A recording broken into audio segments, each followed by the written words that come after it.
చాలా మంది patients madam tablets వేసుకుంటే పీసీఓడి తగ్గుతుంది, టాబ్లెట్స్ ఆపేశాక మళ్ళీ పీసీఓడి ఎక్కువైపోతుంది అని కన్ఫ్యూజ్ అవుతూ ఉంటారు. అసలు పీసీఓడి అనేది ఎలా తగ్గుతుంది, మనం ఎలా కంట్రోల్ చేసుకోవచ్చు? నేను మీ డాక్టర్ స్వర్ణ, Vizag IVF centre, Vizianagaram branch. PCOD వచ్చేసరికి ఇది ఒక లైఫ్ స్టైల్ డిసీజ్. దీనికి మనం పేషెంట్స్కి టాబ్లెట్స్ కంటే ఎక్కువగా లైఫ్ స్టైల్ చేంజెస్ అనేది అడ్వైస్ చేస్తాం. సో ఈ 4 లైఫ్ స్టైల్ చేంజెస్ మీరు ఖచ్చితంగా పాటిస్తే మీకు పీసీఓడి కంట్రోల్ అయ్యే అవకాశాలు చాలా ఎక్కువగా ఉంటాయి.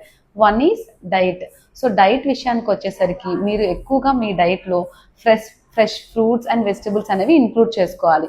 వెజిటబుల్స్ అనేది ఉడకబెట్టి ఎక్కువగా తినడం అలాంటివి చేసుకోవాలి. జంక్ ఫుడ్ మానేయాలి, ఎక్కువ ఆయిలీ ఫుడ్స్ మానేయాలి, ప్రాసెస్డ్ ఫుడ్, ప్యాకేజ్ ఫుడ్ అలాంటివన్నీ మానేస్తే మంచిది. Second one is exercise. Exercise విషయానికి వచ్చేసరికి చాలామంది పేషెంట్స్ మేడం ఇంట్లో డైలీ రోజంతా పనిచేస్తూ ఉంటాము, సో ఇంకా ఎక్సర్సైజ్ అవసరమా, అసలు ఖాళీయే ఉండదు మాకు అని చెప్తూ ఉంటారు. మీరు ఎంత ఇంట్లో పని చేసినా డైలీ 15 to 30 minutes మీరు ఎక్సర్సైజ్ చేసుకుంటే పీసీఓడి కంట్రోల్ అవుతుంది. థర్డ్ వన్ ఈజ్ స్లీప్ విషయానికి వచ్చేసరికి మనకి స్లీప్ డిస్టర్బెన్స్ వల్ల చాలా హార్మోనల్ ఇంబ్యాలెన్స్ వస్తాయి. సో మీరు స్లీప్ అనేది at least 6 to 8 hours sound sleep అనేది తీసుకుంటే మంచిది.